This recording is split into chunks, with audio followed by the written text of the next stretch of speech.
essayer de vous présenter mon exposé autour d'un titre que tu nous as gentiment imposé, mais qui me va très bien finalement. Et vous verrez qu'il est question de neurocompréhension. Je trouve ça très joli, c'est toi qui l'as trouvé. Et ce qui est le plus intéressant, c'est que c'est une neurocompréhension, c'est-à-dire que ce n'est pas la neurocompréhension en général. C'est tu me demandes de donner mon avis de neurologue sur les troubles de l'attention et sur l'attention en général, ce que je vais essayer de faire. Et bon, à travers forcément un certain nombre de données techniques dont je ne voudrais pas abuser, parce que je sais que l'auditoire n'est pas forcément prêt à entendre des choses trop techniques. Et par le fait que n'étant pas pédagogue, je ne vais pas me permettre de donner des conseils aux pédagogues, hein, qui sont, je crois, majoritaires dans l'auditoire. Je vous donne déjà un aperçu de ce que sera ma conclusion et pourquoi je l'ai appelé comme ça. Hein. Entre cognition et motivation, vous verrez que dans cette sorte de panorama historique des travaux de neurosciences sur l'attention et sur le TDAH, ce que je vais essayer de vous présenter, il y a deux périodes. Et la deuxième période, la période actuelle, sur laquelle je vais insister évidemment, tranche de façon très radicale avec la première. Et je vais vous expliquer en quoi cela peut être intéressant, sans entrer dans les détails effectivement, parce que je ne vais pas me substituer à votre propre compréhension de ce que j'ai à dire. Mais je vais essayer de susciter une sorte de compréhension par analogie avec votre expérience quotidienne de ces enfants-là. Alors bon, ça c'est un petit plan que je me suis fait plus pour moi que pour vous, avec des définitions, vous en avez eu aussi ce matin et hier, je le sais, je serai assez bref, des données sur le substrat cérébral de l'attention. Et je l'ai intitulé « La double erreur du XXe siècle », vous verrez pourquoi. Ensuite, on parlera plus particulièrement de TDAH et de cerveau et TDAH à propos de ce passage de la première période qui est celle du défaut d'inhibition à une période actuelle qui est celle de l'aversion du délai. On expliquera tout ça. Le terme clé va être neuroimagerie puisque je vous montrerai des images du cerveau. Hein. C'est à partir de là que les théories et les hypothèses vont naître. Et comme conclusion, une nouvelle neurologie des processus attentionnels. Alors ceci pour vous rappeler que finalement, l'attention est une fonction évolutive dans l'évolution des espèces. Et au cours de l'évolution des espèces animales, elle semble avoir été développée pour des raisons vitales à la préservation de l'espèce. Et on peut très bien justifier biologiquement la notion de fonction attentionnelle en remarquant que pour tous les animaux qui partagent cette fonction-là, le but final, le but extrême, c'est la préservation de l'espèce avec les trois fonctions classiques, fonction alimentaire, fonction copulatoire et protection de l'intégrité de l'individu, et que la première et la dernière vont reposer de façon plus ou moins solide sur trois systèmes qui définissent ce qu'on appelle l'attention. Un système de focalisation attentionnelle, un réglage du niveau de vigilance et un système d'alerte. Et on verra que chacun a forcément un rôle là-dedans. Alors, en termes de définition, faire attention dans le langage courant, c'est plusieurs choses. C'est déjà plusieurs choses. C'est fais attention à ne pas tomber, hein, c'est l'alerte. Fais attention à ne pas laisser de faute sur ton devoir. C'est orienter l'activité, donc aller chercher les fautes. Et fais attention en traversant la rue, c'est la prévention. C'est l'éveil, c'est être dans une attitude préventive. Une définition plus scientifique, celle qui est toujours citée à ce niveau-là, c'est celle de William James, qui était un des premiers neuroscientifiques du 19e siècle. Prise de possession par l'esprit sous une forme claire et vive d'un objet ou d'une suite de pensées parmi plusieurs qui semblent possibles.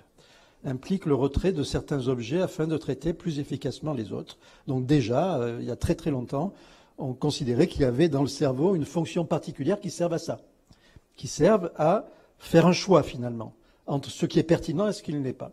Et vous allez voir que le terme pertinent a tout son sens dans la problématique que je vais aborder, à savoir qu'est-ce qui est de l'ordre de l'attention, qu'est-ce qui est de l'ordre de la motivation. Et vous verrez que petit à petit, et j'aimerais, sans avoir moi-même à entrer dans ce débat-là, ça va vous rappeler des situations du quotidien des enfants qui sont dans les classes, avec ou sans problème d'attention du reste, avec cette problématique que tout un chacun à laquelle il a été confronté, qui est est-ce que c'est un enfant qui a un trouble de l'attention, un vrai, ou est-ce qu'il a juste un problème de motivation? Et ce que va être ma conclusion, c'est de vous montrer qu'il n'y a pas de différence entre les deux, parce que probablement l'attention est un sous-produit de la motivation. En tout cas, du point de vue neurologique. Alors, pour aller plus loin dans les modèles qui ont été proposés, et un modèle qui est très utilisé en clinique, surtout en clinique de l'adulte d'ailleurs, c'est celui de Van Zomeren et Brewer de 1994, qui apporte deux dimensions qui sont intéressantes parce qu'elles ont une certaine réalité, la dimension d'intensité et la dimension de sélectivité. On va y revenir. L'intensité étant plutôt la référence à une quantité de ressources attentionnelles, et la sélectivité, évidemment, à la sélection, comme je le disais, des informations pertinentes. Et puis, dans ce même modèle, il y a une deuxième partie totalement séparée des deux premières, qui est un système dit de supervision attentionnelle, qui est lui-même limité dans ses ressources et qui sert au contrôle exécutif et à la coordination des autres systèmes.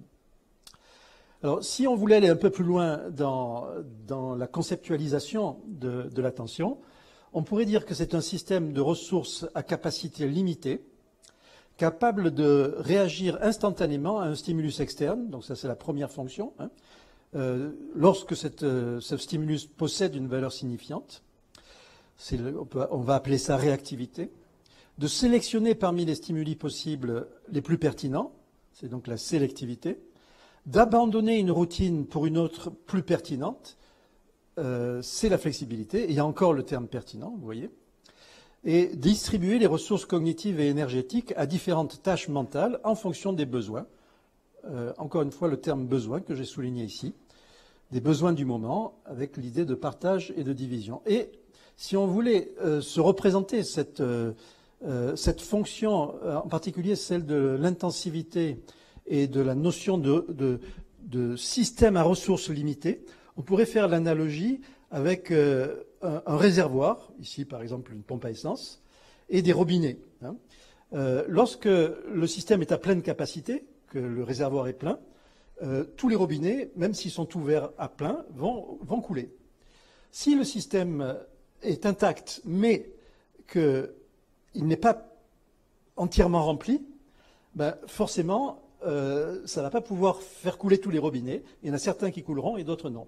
Et un moyen d'éviter que ça se passe mal dans cette situation-là, ben, c'est de fermer certains robinets. Et alors là, les autres robinets, ceux qui auront été laissés ouverts, eux, ils vont bien fonctionner. Okay.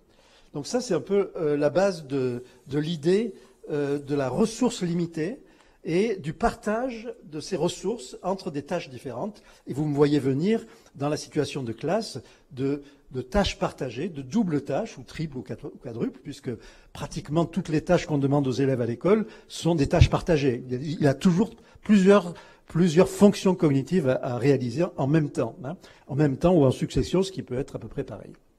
Alors, une autre analogie, c'est la métaphore des derniers prés, c'est un peu la même chose. Si vous voulez, on considère qu'il y a un tuyau. Sur tout le parcours du tuyau, il y a des petits arrosages. Et à la fin du tuyau, il y a un arrosage principal qui pourrait être la tâche principale qui est demandée à l'élève. C'est donc, vous voyez, quand le réservoir est plein, toutes les tâches intermédiaires fonctionnent et la tâche finale est à son maximum également. Quand le réservoir est vide ou manque de pression, enfin là ça peut être, la métaphore peut être à double sens, mais on voit que les arrosages accessoires vont être de plus en plus faibles au fur et à mesure qu'on s'éloigne de la source, et au final, la tâche principale, elle, ne se fait plus du tout. Donc vous voyez ces deux analogies, deux métaphores qui veulent dire à peu près la même chose, mais qui partent du principe qui est fondamental d'une capacité de ressources qui peut être limitée, et en étant limitée, j'aurais pu dessiner aussi un réservoir plus petit. En étant limité, il va être confronté à une difficulté à gérer un certain nombre de tâches, et en particulier les tâches qui sont successives ou simultanées. Alors, un autre effet qui est très classique, qui a trait justement à cette notion de ressources limitées, c'est ce qu'on appelle l'empan. Quand on demande à un enfant de répéter une série de chiffres, ou quand vous essayez, vous, de vous rappeler un numéro de téléphone qu'on vient de vous dire, ou que vous êtes en train de lire, effectivement, quand il y a 10 chiffres, il vaut mieux les mettre deux par deux pour limiter le nombre d'éléments sur lesquels on aura à effectuer une tâche attentionnelle. Donc on divise en fait par deux la tâche attentionnelle en faisant ça, avec deux aspects, un aspect en fonction du stimulus qui concerne l'attention sélective et en fonction du temps qui concerne l'attention soutenue, c'est-à-dire la capacité à rester longtemps attentif sur la tâche. Et à partir de là, on va pouvoir se poser la question de comment fonctionne le cerveau par rapport à ces différents types d'attention et quelles sont les parties du cerveau qui sont impliquées.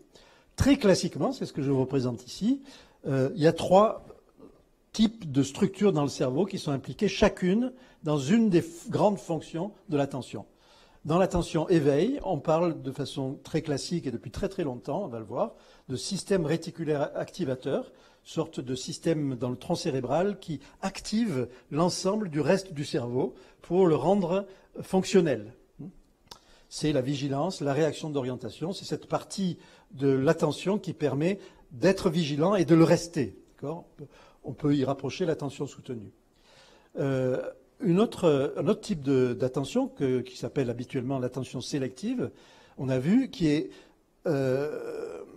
basé sur le principe de pouvoir éliminer des stimulations non pertinentes et également d'inhiber la persévération, ce qui n'est pas exactement la même chose, on va le voir. Et ça, c'est une partie du cerveau qui s'appelle le cortex singulaire, dont je vous montrerai la situation sur un schéma du cerveau, qui est responsable de ça. Et le dernier, l'attention soutenue au sens de capacité de réserve de ressources attentionnelles, mobilisation durable des ressources attentionnelles, ça serait plutôt dans le cortex préfrontal. Et les deux derniers sont habituellement regroupés sous le terme de fonction exécutive. Vous connaissez ce terme, vous en avez souvent entendu parler.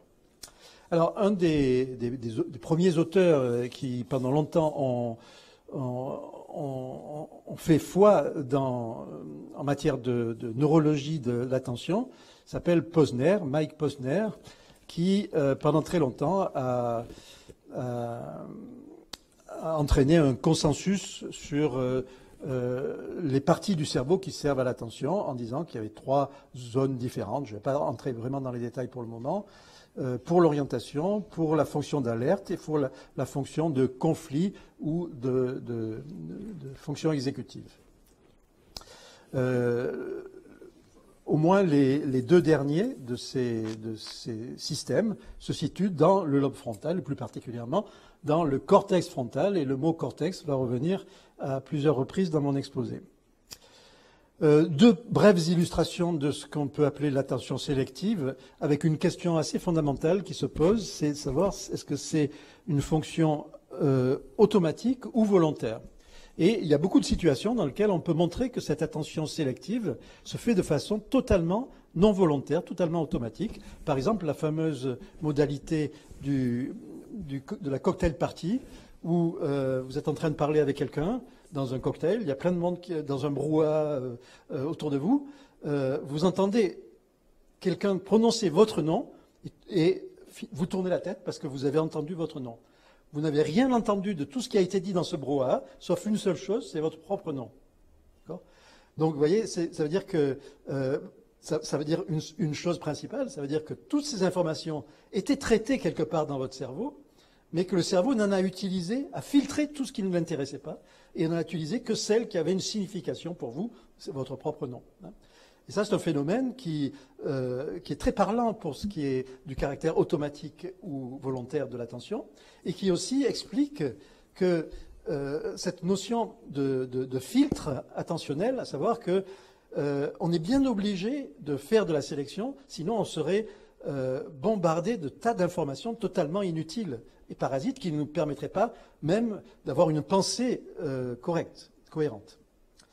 Alors dans la modalité visuelle, il y a un peu le même genre de débat, hein, automatique ou volontaire, et le fameux paradigme de Treisman vous montre ici que si vous regardez des lettres comme ça, une planche où il n'y a que des O et une qui est la lettre Q, elle va vous sauter aux yeux et vous allez la voir immédiatement. Hein. Ça, l'identification aura été automatique. Vous n'avez pas besoin d'y mettre de l'énergie attentionnelle. Hein. Vous n'avez pas besoin de faire appel à vos ressources attentionnelles, en tout cas pas de façon massive. Il se passe quelque chose d'automatique. Alors que si vous faites le contraire, ici vous avez des Q et il faut trouver le O, ça vous êtes obligé de faire très différemment, parce que ça ne saute pas aux yeux pour des raisons purement perceptives, hein, mais ça illustre très bien les deux mécanismes possibles, l'un qui est automatique, l'autre qui est volontaire. Et le volontaire, il s'agit quoi? Il s'agit d'explorer portion par portion la figure, et là vous allez trouver celui qui diffère des autres. Okay. Donc vous voyez l'idée. Et puis les chercheurs ont essayé de voir au niveau du cerveau à quoi ça correspondait, tout ça, en faisant des potentiels évoqués, c'est-à-dire en enregistrant l'activité électrique du cerveau lorsque la personne entend ou voit un stimulus auditif ou visuel. Et ici, par exemple, lorsqu'on demande de faire attention à un de deux stimuli différents, hein, on obtient un effet N1, c'est-à-dire que on peut montrer que l'oreille à laquelle on a fait attention a entraîné au niveau du cerveau une onde beaucoup plus large que celle à laquelle on n'a pas fait attention. Et ce qui est intéressant, c'est de montrer que c'est pour ça qu'elle s'appelle N1 ou N100, c'est que ça survient à 100 millisecondes après le stimulus. 100 millisecondes, ça veut dire qu'on n'a pas le temps d'en avoir conscience. C'est quelque chose qui se passe de façon très très précoce après un stimulus. Donc on a perçu, le cerveau a perçu, hein, mais on n'a pas conscience qu'on a perçu. De la même manière, ici, dans une autre type de tâche, qu'on appelle le paradigme Hotball, où on fait entendre une succession de sons, toujours les mêmes, et de temps en temps, de façon aléatoire, il y a un son différent qui apparaît. Et on enregistre l'activité cérébrale sur les sons qui sont les mêmes, et puis sur l'intrus.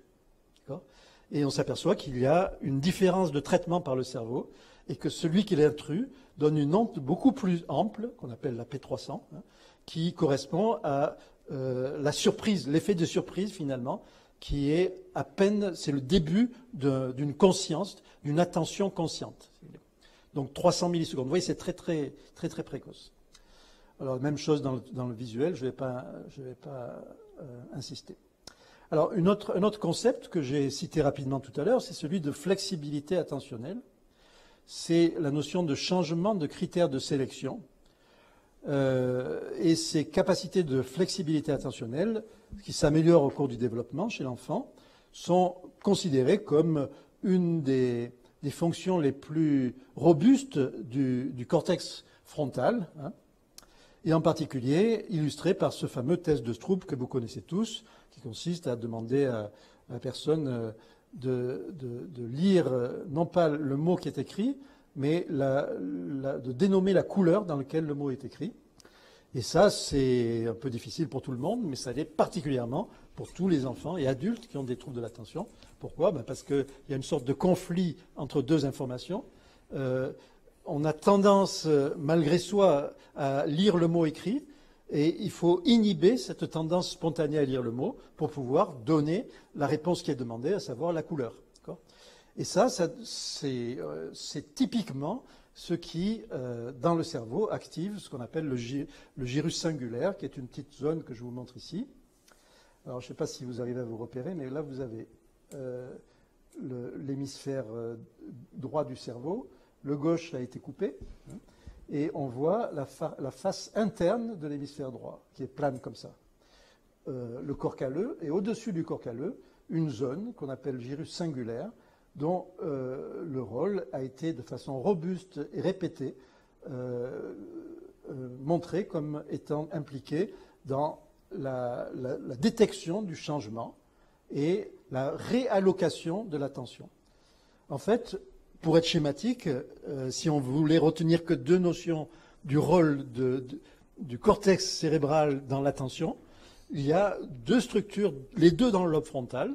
L'une qui est vraiment à l'avant et dans la région latérale du lobe frontal, qu'on va appeler le cortex préfrontal, qui sert à allouer l'attention au stimulus et à ses représentations, et qui possède une quantité de ressources limitées, comme je vous l'ai expliqué tout à l'heure, qui va devoir faire avec cette limitation des ressources pour pouvoir la distribuer de façon pertinente, et l'autre qui est séparée dans une autre région, dans cette région du gyrus singulaire ici, qui détecte les changements et réalloue l'attention, c'est-à-dire qu'elle est capable d'inhiber en quelque sorte les tendances spontanées à répondre trop vite et éventuellement de façon impulsive, on va le voir dans le TDAH. Alors une autre façon de présenter les choses, je ne vais pas insister beaucoup parce que ça peut avoir du sens, mais c'est peut-être plus technique, c'est de parler d'attention endogène et d'attention exogène. L'attention endogène étant volontaire, à déterminisme interne, dirigée de manière contrôlée vers un objectif identifié, et l'exogène, automatique, capturée involontairement vers un événement extérieur. Et cette opposition a du sens par rapport aux différentes fonctions de l'attention, et aussi par rapport à des travaux plus récents qui ont été réalisés en imagerie cérébrale, et qui ont eu tendance à séparer deux circuits de l'attention. Un circuit qui est dorsal dans le cerveau, qu'on va appeler fronto-pariétal dorsal, qui sert à l'attention endogène, c'est-à-dire à la génération d'un set attentionnel qui serait applicable lors du traitement du stimulus dans une tâche donnée, et un réseau plus ventral, dans la partie basse du cerveau, en orange ici, qui est fortement latéralisé à l'hémisphère droit. Alors là, il y a un élément nouveau, c'est la latéralisation à l'hémisphère droit d'une partie des fonctions attentionnelles, et qui est plutôt l'attention exogène avec la détection des stimuli qui serait affectivement et comportementalement pertinents. Alors qui plus est, il y a des tout récents travaux là-dessus qui vont tout à fait dans le même sens, en montrant que ces zones, la verte et la rouge, qui sont du cortex cérébral, sont en fait des circuits, des réseaux distincts l'un de l'autre. Et on peut le montrer avec une technique d'IRM qu'on appelle la tractographie, qui montre les faisceaux de substances blanches. Et il y a deux faisceaux bien distincts qui sous-tendent chacune de ces deux fonctions attentionnelles, l'une dorsale et l'autre ventrale, avec même un faisceau intermédiaire qui permet de relier l'une à l'autre. Ça a été montré de façon tout à fait récente. C'est ce qui est montré, je ne sais pas si vous voyez, il y a un tout petit faisceau qui est orange là, ou rouge, qui va du vert au rose et qui permet justement de passer d'une attention endogène à une attention exogène, ou vice-versa. Plus souvent vice-versa d'ailleurs, c'est-à-dire l'attention exogène, je perçois quelque chose qui est potentiellement intéressant, et l'attention endogène, je vais focaliser mon attention dessus pour pouvoir agir sur cette chose potentiellement intéressante. Donc il y a forcément du passage entre les deux. C'est ce que nous disent les anatomistes qui ont montré ça. Alors, malgré tout, moi je voulais insister sur la double erreur du XXe siècle, comme je vous l'ai dit en introduction. La première de ces erreurs, c'est un système de pensée du cerveau, de penser le cerveau en termes d'activation. Alors ça remonte vraiment aux années 30-40, 1930-1940, où on concevait beaucoup des fonctions cognitives comme étant activées par un système activateur qui viendrait du bas du cerveau, du tronc cérébral, et qui permettrait comme une sorte de moteur, comme une sorte de chauffage central, en quelque sorte, d'animer le reste du cortex qui pourrait, dans certaines situations, être plus ou moins animable, en quelque sorte. Donc ça, c'est une vision des choses qui a été très longtemps prévalente et qui a laissé penser que, finalement, lorsqu'on avait des difficultés d'attention, certains types d'attention en tout cas, ça pouvait être un problème avec cette fameuse formation réticulée qui part du tronc cérébral et qui vient irriguer, qui vient arroser la totalité du cortex en lui permettant de mieux se comporter, de mieux fonctionner, si vous voulez. Ce qui est vrai d'ailleurs dans une fonction pour laquelle cette substance réticulée a un rôle qui est bien connu, c'est l'éveil et le sommeil, la veille et le sommeil. On sait que quand on détruit la substance réticulée chez un chat, il s'endort, d'accord ? Et vice-versa. Et quand on la stimule, on entraîne un hyper-éveil. Donc il y a vraiment de cette fonction-là d'activation. Sauf que cette fonction d'activation, elle est peut-être pas, on va le voir, pertinente pour l'attention. Et la deuxième erreur, c'est toute la focalisation qui a eu lieu historiquement sur la notion de cortex frontal depuis un auteur, un neurologue russe du début du XXe siècle qui s'appelait Luria et qui a eu une influence énorme sur la plupart des neuropsychologues du XXe siècle en montrant que beaucoup de choses se passaient dans le lobe frontal et en particulier cette notion de fonction exécutive qui est pratiquement synonyme pour la majorité des neurologues de fonctionnement du cortex frontal. Avec pas mal d'arguments, même expérimentaux, chez le singe par exemple, où on a pu montrer que l'enregistrement des neurones du cortex frontal se mettait en jeu dans diverses fonctions comme la mémoire active de type mémoire de travail, une fonction de préparation de l'action, une fonction de contrôle des inférences. Tout ça a pu être prouvé et rapporté à un fonctionnement du lobe frontal. Et ce que je vais vous montrer à partir de maintenant, c'est que cette vision très corticocentriste de l'attention, actuellement, elle est remise en cause de façon très forte, et surtout à partir du modèle du TDAH. C'est-à-dire que vous allez voir que les travaux d'imagerie cérébrale sur les enfants et adultes TDAH sont en train de nous montrer que cette vision qui est basée sur le cortex cérébral, qui dit que l'attention, c'est une fonction de notre lobe frontal, en fait, elle est probablement fausse, elle est probablement un artefact de choix méthodologique, et on va voir pourquoi. Alors, certes, le dogme dominant, qui est horizontal, qui est corticocentriste, a été pendant longtemps prévalent, et en particulier sous l'influence d'un Américain qui s'appelle Barclay, qui a laissé sa trace de façon très très durable pendant des décennies sur la notion de trouble de l'inhibition, de défaut d'inhibition, comme étant la cause unique de tous les troubles du TDAH. Le TDAH, qu'est-ce qu'il a? Il ne fait pas attention, il est impulsif et il est agité. Il est agité parce qu'il ne peut pas inhiber sa motricité. Il est impulsif parce qu'il ne peut pas inhiber sa tendance à répondre. Et il est inattentif parce qu'il ne peut pas inhiber les stimulations parasites qu'il y a autour de lui. Donc avec une seule explication, un seul mécanisme, on explique tout du TDAH. Et on va voir que pendant très longtemps, l'imagerie cérébrale, vous voyez, c'est pas très très vieux, ça date des années 2000 jusqu'à 2010. Il y a eu un foisonnement de travaux en imagerie cérébrale sur le TDAH qui sont tous concentrés sur le cortex frontal et qui ont montré ce qu'ils cherchaient, évidemment, à savoir que le cortex frontal du TDAH ne fonctionne pas bien. Seulement, pour pouvoir le montrer ça, ils ont été obligés de mettre en œuvre des paradigmes expérimentaux qui étaient censés justement explorer le cortex frontal, à savoir les fameuses go-no-go, on appuie ou on n'appuie pas, vous voyez une lettre, vous appuyez, et dès que vous voyez un X, vous n'appuyez pas. C'est ce qu'on appelle le CPT, où quand vous entendez quand je tape 2 fois, vous tapez 1 fois, quand je tape 2 fois, vous tapez 1 fois, vice-versa. D'accord ? Ça, c'est des consignes contradictoires. Tout ça, on sait que c'est dans le cortex frontal que ça se passe. Luria l'avait dit dans les années 1930. à propos d'adultes qui avaient eu des traumatismes du lobe frontal. Hein. Il avait très bien montré que toutes ces tâches-là, on avait besoin du lobe frontal pour les réaliser.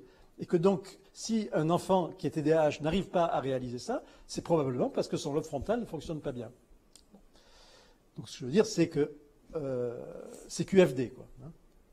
Alors voilà, bon, ce qu'on appelle une méta-analyse de tous les travaux qui ont fait de l'imagerie cérébrale fonctionnelle dans le TDAH, jusqu'à, je ne vois pas la date, mais on est 2010, quelque chose comme ça, et on voit que essentiellement, on nous parle de différences d'activité dans les lobes frontaux, dans certaines tâches de type go-no-go, par exemple, ou dans les tâches de type Stroop.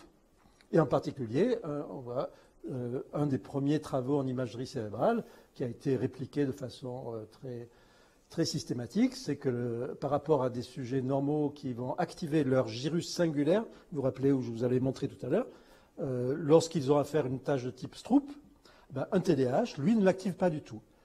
Son cerveau ne peut pas activer le système qui permet la flexibilité, le passage d'une fonction à une autre, l'inhibition d'une réponse pour pouvoir réaliser une autre.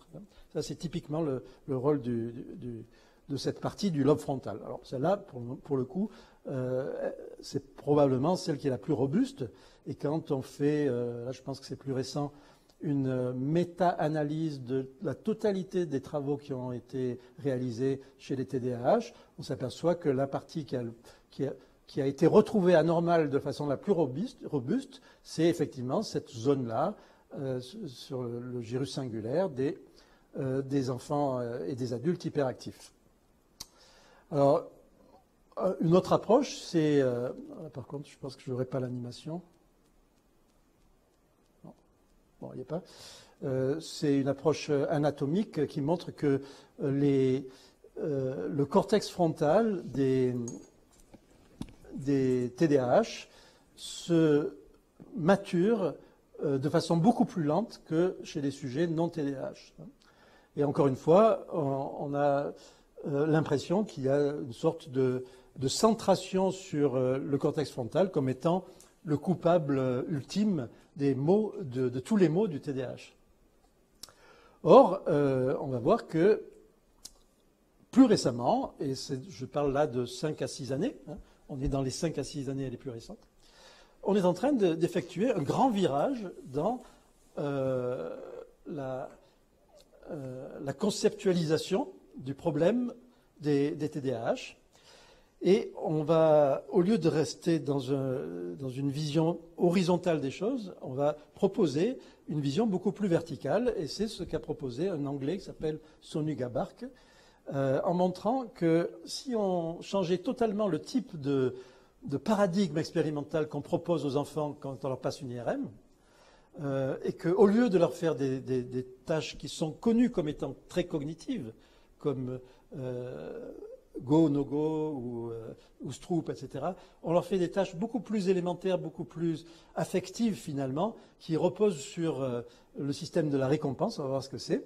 On obtient des choses très différentes. Alors d'abord, Sonu Gabark a certainement son attention a été attirée sur le fait que un des éléments du TDAH n'est pas du tout pris en compte, n'est pas suffisamment pris en compte dans les travaux qui montrent le dysfonctionnement des lobes frontaux. C'est l'impulsivité. L'impulsivité, qu'elle soit cognitive, comportementale ou affective, qui est pourtant un élément clé du tableau du TDAH. Et il a remarqué qu'il y avait un symptôme également qu'avaient beaucoup d'enfants TDAH et qui ne faisait pas partie de ce trépied classique, hein, c'est l'aversion pour le délai. Alors qu'est-ce que c'est que l'aversion pour le délai? C'est quand vous prenez 30 enfants TDAH et 30 enfants qui ne le sont pas, et que vous leur posez une situation qui est la même aux deux groupes, vous allez avoir deux types de réponses très différents.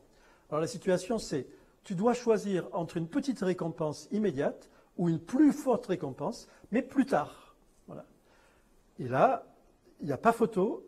Le groupe hyperactif a tendance, mais de façon très nette, à préférer la petite récompense immédiate, par contraste avec le groupe non hyperactif, contrôle, hein, qui, lui, va préférer, en moyenne, des récompenses retardées. Et cette aversion pour le délai, Sonu-Gabark la considère comme la base du trouble chez le TDAH. Et qu'au lieu d'expliquer tout par l'inhibition, comme le fait Barclay, lui, il va essayer de l'expliquer par l'aversion pour le délai, donc une explication d'ordre non pas cognitif, mais motivationnel. Conative, comme certains ont pu l'appeler à un moment. Or, cette aversion pour le délai, on sait qu'elle est régulée par un système dans le cerveau qui est totalement différent de ce qu'on a vu jusqu'à présent, hein, qui est, au lieu d'être cortical, il est complètement sous-cortical, et au lieu de faire partie des zones les plus récentes, les plus sophistiquées, les plus humaines de notre cerveau, à l'inverse, ça fait partie des zones les plus archaïques, les plus animales de notre cerveau. C'est ce qu'on appelle le système de la récompense, et tout particulièrement le noyau accumbens, qui est un petit noyau dans la profondeur de notre cerveau, qui est très peu différent entre le rat et l'homme. Il a à peu près la même structure. Alors que le cortex cérébral, lui, est évidemment très différent entre le rat et l'homme. Alors ce noyau accumbens, qui est situé ici, dans la profondeur, à la base des ganglions de la base, là, et il a été mis en évidence chez l'animal qu'il était impliqué dans l'anticipation d'une récompense, et chez l'homme impliqué dans des conduites à risque et addictives, et de façon très très répétée. Ça a été retrouvé en imagerie dans plusieurs des comportements addictifs qui ont été analysés. Lorsqu'on veut le mettre en évidence de façon en IRM chez un sujet normal, il y a une tâche qui est très apte à le faire. C'est ce qu'on appelle les tâches de gambling ou de jeu de casino, si vous voulez, où on donne le sujet dans la machine d'IRM et on lui dit, ben voilà, tu vas toucher tant d'argent si tu appuies sur le bon bouton, et à chaque essai, ça change, et il a donc la phase de choix où il va décider sur quel bouton il appuie, et la phase de retour de la récompense où il apprend s'il a reçu ou pas la récompense. Et lorsqu'on enregistre l'activité du cerveau dans chacune de ces phases, ce qui s'active de façon massive, c'est ces deux petits noyaux, hein, dans la profondeur du cerveau, qu'on voit bien ici en haut, ces deux taches jaunes et rouges, qui sont le noyau accumbens. Ce noyau accumbens, il fait partie de ce qu'on appelle le système de la récompense, qui est un système qui fonctionne avec une monoamine, en grande partie, toujours la même, c'est la dopamine. On parle de système dopaminergique. Et ça nous rappelle un élément du TDAH, hein, c'est le fait qu'on donne des médicaments qui sont très actifs dans le TDAH, qui ont la caractéristique d'agir justement sur le système dopaminergique. Que ce soit les amphétamines ou que ce soit la ritaline, c'est sur ce système-là que ça agit. Alors d'ailleurs, il y avait une certaine contradiction jusqu'alors, hein, de voir qu'on a un médicament qui est tellement efficace sur les symptômes du TDAH et qui agit sur les parties les plus profondes du cerveau, alors que toutes les explications qui étaient données pour expliquer le TDAH faisaient appel à la superficie, au cortex du cerveau. Hein. Et c'est là qu'on voit que cette erreur est en train d'être corrigée par des travaux multiples qui nous montrent que le striatum ventral a un rôle universel dans tout ce qui est l'apprentissage basé sur la récompense, avec toutes les applications que vous pouvez imaginer dans la pédagogie en particulier, où on parle beaucoup de récompenser, de notes ou pas de notes, etc. Là, on est en plein là-dedans. Hein, donc, je ne sais pas si les données de la neuroscience permettent de trancher le débat au niveau de la pédagogie, mais en tout cas, je pense qu'elles sont pertinentes dans ce débat. Alors bon, il y a eu divers travaux, je ne vais pas vous les montrer en détail, simplement sachez que ces 4 ou 5 dernières années, il y a eu un foisonnement de travaux qui utilisent ce genre de paradigme expérimental. Alors on n'est plus dans le cognitif, on est vraiment dans la récompense, voire même la récompense monétaire. Hein. Là, par exemple, ce qu'on appelle le Rewarded CPT, c'est, comme je vous l'ai expliqué tout à l'heure, on demande à la personne d'appuyer le plus rapidement possible sur une touche quand il voit une lettre apparaître sur l'écran, sauf s'il voit un X. Sauf que, dans cette condition-là, plus il a de bonnes réponses, chaque fois qu'il a une bonne réponse, il reçoit une livre sterling, ça se passait en Angleterre. Okay, et effectivement, ça change tout. Chez certains TDAH, ça guérit totalement leurs troubles. Hein. Pas chez tous, chez certains.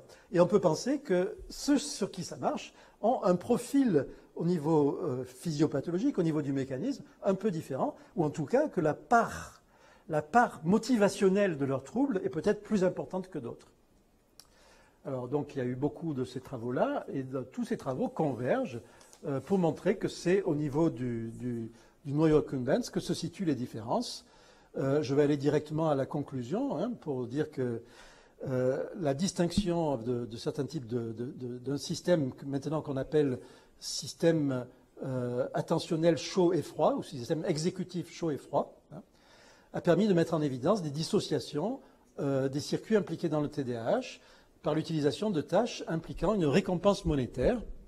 Il y a une convergence de résultats en faveur d'une sous-activation de cette zone-là, qu'on appelle également striatum ventral, dans ce type de tâches dans le TDAH, suggérant un rôle déterminant des systèmes de la récompense dans l'impulsivité et l'aversion au délai. Cette dysfonction serait également présente, et peut-être encore plus nette, ça c'est aussi une surprise, dans les formes inattentives pures par rapport aux formes mixtes. Hein, c'est-à-dire que ce serait le trouble de l'attention qui serait le plus sensible à la récompense, encore plus que l'agitation ou l'impulsivité. En définitive, tout se passe comme si dans le TDAH, il y avait une altération de la capacité d'anticiper la valeur récompensante des stimuli, entraînant un comportement d'approche excessif, une sorte d'emballement du système qui va être hyper réactif et de façon pas à bon escient, si vous voulez. Donc ce que nous montre, hein, c'est essentiellement, on pouvait le résumer comme ça, ce noyau accumbens chez le TDAH, ben, il se sous-active massivement au moment où on doit anticiper la récompense, c'est-à-dire d'anticiper quelle va être la conséquence de ses propres actes, et se suractiver de façon anarchique, finalement, lorsqu'il reçoit la récompense ou la punition qui va avec. Et c'est une dysrégulation de ce système-là, de ce système de la récompense, qui serait à l'origine de la dysfonction dans le TDAH.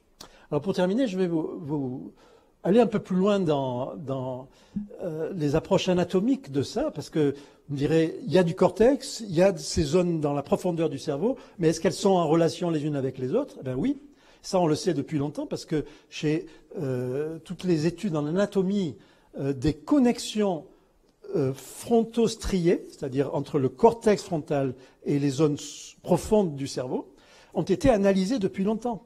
Et on sait par exemple, ça c'est les travaux des années 90 d'Alexander, que ces connexions se font sous forme de circuits parallèles. Le plus connu de ces circuits, c'est un circuit qui part des aires motrices du cortex, qui descend vers une partie du système striatum qu'on appelle le putamen, et qui passe par le thalamus et remonte vers le cortex moteur. C'est la boucle qui dysfonctionne dans une maladie bien connue, qui est la maladie de Parkinson, où les personnes ont un grave défaut du système moteur, avec le tremblement, la kinésie, surtout l'incapacité à initier des mouvements, etc. Et c'est ce circuit-là qui dysfonctionne. En parallèle à ce circuit, il y en a au moins deux autres. Là, il y en a 5 qui sont représentés, mais je vais vous en commenter 2 autres. Un circuit préfrontal qui part du cortex latéral du lobe frontal, qui est finalement la partie du cerveau qui abrite toutes les fonctions exécutives, tout ce qui est de l'ordre du raisonnement abstrait, tout ce qui est de l'ordre de l'anticipation, de la programmation des mouvements et des actions, hein, ce qu'on appelle le système exécutif. Ce système-là passe par des voies parallèles aux précédentes, mais qui ont les mêmes étapes. Une étape corticale, une étape dans le striatum, une étape dans le pallidum, une étape dans le thalamus, et ça remonte vers le préfrontal. Et le dernier, que je vous commente ici, celui qui nous intéresse le plus, il part du gyrus singulaire et il projette sur le fameux noyau accumbens dont je vous parlais, puis sur un autre noyau, et enfin sur une partie différente du thalamus, avant de revenir vers le singulaire.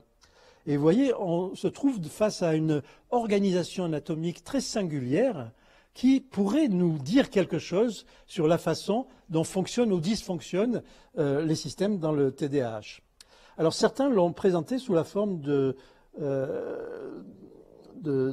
circuits réentrants, comme ça, pour expliquer pourquoi la nature, finalement, a conçu un système qui était à la fois parallèle, hein, donc chaque partie, chaque boucle aurait forcément un rôle différent, mais avec des étapes qui sont les mêmes. C'est-à-dire probablement une organisation verticale et horizontale, étape par étape. C'est-à-dire des liens à chacun des niveaux. Okay, des liens horizontaux à chacun des niveaux. Alors je vous rappelle les trois principaux que je vous avais cités.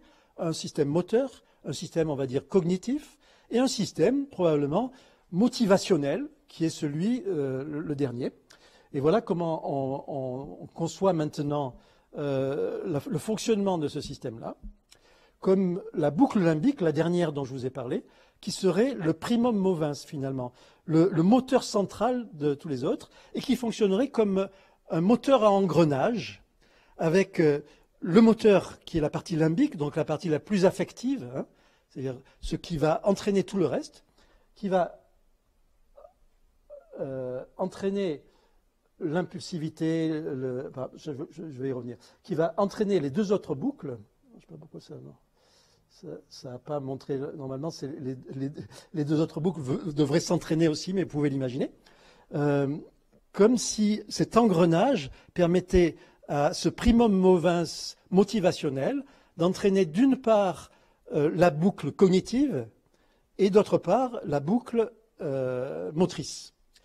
Et qu'est-ce qui se passe dans un TDAH? Il y aurait une sorte d'emballement de ce système-là, comme on l'a montré à partir de ce problème de mauvaise perception de la récompense, finalement, qui ferait que la boucle motrice va s'emballer dans un deuxième temps, l'agitation. La boucle cognitive va elle-même s'emballer avec tout ce problème probablement d'hyperactivité mentale, hein, qui est probablement une des raisons du défaut d'attention et de l'inefficacité cognitive des enfants en TDAH. Et enfin, probablement, la conséquence directe de la dysfonction de la première boucle serait cette fameuse aversion pour le délai et cette difficulté qu'a pour le TDAH à apprécier et à utiliser la récompense comme un moteur adéquat de son comportement. Voilà ce qu'on peut dire maintenant avec, vous voyez, cette idée que motivation et attention sont pas aussi contradictoires et voire même une seule et même fonction. Et si on considère que finalement l'attention ce n'est qu'un sous-produit de la motivation, on va plus se poser la question, est-ce que cet enfant est un enfant inattentif ou est-ce qu'il est simplement pas suffisamment motivé?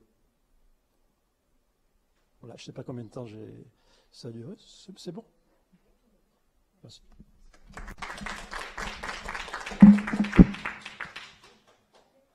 Oui, je voulais savoir si, compte tenu de ce que vous nous avez dit, est-ce que ça pourrait suggérer que on rebaptise le TDA, en fait? C'est-à-dire que dans le sens où on est sur quelque chose qui est sur le déficit d'attention, avec hyperactivité, et c'est vrai que dans ma pratique, je suis vraiment d'accord avec vous. Ah, dans le champ. Sur le fait que l'impulsivité est vraiment quelque chose d'aussi important et qu'on n'a pas toujours mis au premier plan, notamment dans le critère diagnostic, parce qu'il a une toute petite place. Est-ce que justement ça pourrait faire en sorte que on rebaptise le trouble? Alors qu'est-ce que vous proposeriez? Ah ben moi rien, parce que j'ai pas trop d'idées, parce que j'ai écouté avec attention, mais ça fait longtemps que je me pose la question sur le fait que ce terme ne me satisfait pas.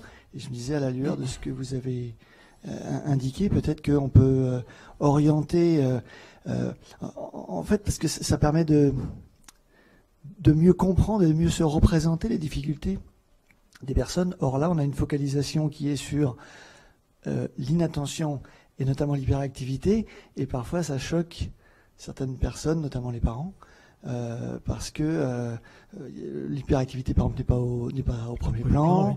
Oui. L'inattention prend des formes assez curieuses. Donc voilà. Variable selon la motivation en particulier. Tout à fait. Voilà. Quand il veut, il peut, c'est ça. Mais il veut pas souvent. Il veut pas souvent, c'est ça. Donc oui, donc je sais pas si c'est. Est-ce que c'est possible une chose comme celle-là? Je sais pas si de renommer les choses résoudrait tous les problèmes, mais d'en avoir conscience, je suis assez d'accord avec vous. Effectivement, ça serait intéressant de revisiter de façon plus profonde à la fois la problématique, les définitions, et pourquoi pas les terminologies. Je sais pas. En tout cas, globalement, ça reste assez vrai. Hein. Les 3 symptômes restent présents chez la majorité des individus. C'est plutôt la compréhension de leur relation réciproque qui changerait, et avec une vision qui ferait de l'un d'entre eux celui précisément qui était le plus méconnu, le primum movens, et les autres des conséquences. Mais du coup, puisque moi je suis rééducatrice, orthophoniste, au niveau de la suite, comment, au vu de ces nouvelles données, comment on peut intervenir, interagir? On a déjà des choses, mais est-ce que là, ça peut donner des nouvelles voies? Oui, moi je vois 2 nouvelles voies potentielles. Hein. La première au niveau de l'évaluation, c'est-à-dire créer des outils qui évaluent vraiment ce type de fonction-là, hein, alors qu'il n'y en a pas. Faire du CPT, donner $1 ou €1 à chaque fois qu'il y a une bonne réponse, c'est peut-être pas... Des Smarties, peut-être. On doit pouvoir trouver d'autres choses. Hein. Et puis au niveau de la prise en charge, effectivement, y compris de la prise en charge au niveau scolaire, d'avoir, ne serait-ce que d'avoir conscience en permanence de l'importance de l'aspect motivationnel et de ne pas se contenter de dire oui, c'est important d'être motivé, ou oui, on va rediscuter de la notation. Hein. Est-ce qu'on met des notes, est-ce qu'on met pas des notes? Peut-être avoir une vision un peu plus expérimentale de la chose et tester des hypothèses en salle de classe sur le rôle de la notation ou pas, plutôt que de prendre des parties qui ne soient pas validées par des données scientifiques. Je pense que c'est quelque chose qu'on peut tout à fait tester. Hein. Qu'est-ce que vous en pensez, monsieur le principal? Oui, je pense que vous avez raison de plaquer des choses extérieures et les imposer vers le haut sans laisser le temps aux équipes de réfléchir et de valider, comme vous dites, des hypothèses. C'est ce qu'on essaie de faire, nous, sur la section OIP, quoi, en fait. Et on part pour certains, dans de bonne direction, et pour d'autres, ça ne marche pas du tout. Et donc, l'idée, elle est là. Hein, c'est bien de valider avant d'imposer par le haut des changements qui sont brutaux, hein, à la fois pour les équipes et les élèves. Et puis la deuxième idée qui va juste après ce que vous venez de dire, c'est que les élèves sont tellement différents les uns des autres qu'on ne va pas avoir de solution qui soit la panacée et qui soit applicable à tous. Il va bien falloir à un moment donné analyser chacun des individus ou les regrouper par groupe de besoins similaires avant de pouvoir leur attribuer une attitude qu'elle soit thérapeutique ou pédagogique. Et en revisitant les temporalités. Hein, puisqu'on impose aussi des temps scolaires très très contraints. Oui. Je me posais une question par rapport à la visualisation de la récompense. Le fait qu'elle soit éventuellement visible par picto, par exemple, pas forcément avec l'objet en tant que tel, mais est-ce que ça change la donne dans le délai, dans la prise en compte du délai pour le jeune ou pas? Oui, enfin, je pense que les psychologues connaissent mieux ça que moi, mais la façon que les psychologues cognitivistes utilisent ces concepts, hein, c'est vraiment de l'ordre du conditionnement ou du déconditionnement, c'est-à-dire augmenter progressivement le délai, diminuer progressivement la récompense. Enfin, c'est des techniques de thérapie cognitive et comportementale, hein, qui sont classiques déjà, mais peut-être qu'ils trouvent là une justification plus neurologique, on va dire.